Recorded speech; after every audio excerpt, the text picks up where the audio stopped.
In July last year, the Indian Army gave journalists a glimpse of force accretions in Ladakh. These were T-72 tanks newly positioned in parts of eastern Ladakh to counter Chinese armoured formations. The flat plains here rendered it ideal tank country, and reports say there could be more than 100 tanks deployed here.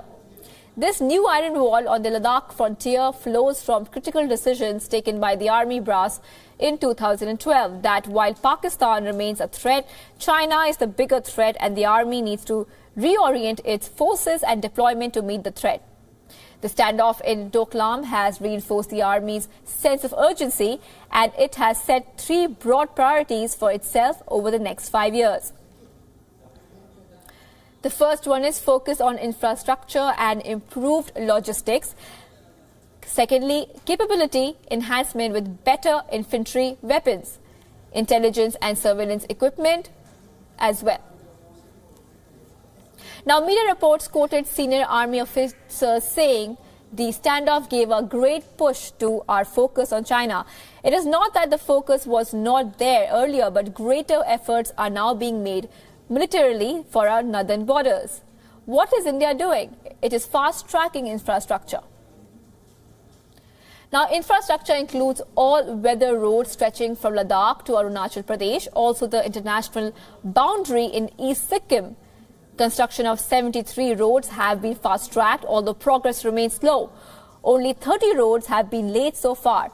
Other projects have been delayed by bad weather, rugged terrain, natural calamity, forest and wildlife clearances about land acquisition.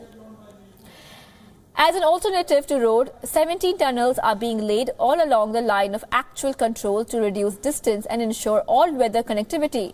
6 advanced landing grounds are already operational in Tooting, Mechuka along Pasighat, Vijayanagar, and 0 helipads are also being laid. The infrastructure includes fuel storage facilities, maintenance depots, and troop accommodation. The infrastructure is vital to the Army's plan of dual task formations, meaning divisions and brigades can be moved from one theatre of operations to another. Army reserves in central India can be moved to Kashmir, while divisions posted further north can be moved eastwards. The new plan envisages better equipment for the infantry. Here, delays in the acquisition of infantry weapons are a concern, but in terms of artillery, there has been distinct improvement. The new ultralight M777 are being progressively inducted into artillery regiments deployed in Ladakh and areas further east. New self-propelled guns being acquired and a technology transfer from South Korea will be a major boost. Also, the improved Bofo guns. Surveillance equipment such as drones and electronic warfare resources are being acquired. The Army recently announced its intention to look at Indian private players who have developed a range of drones. This would not only obviate the need to import, it would also considerably be cheaper.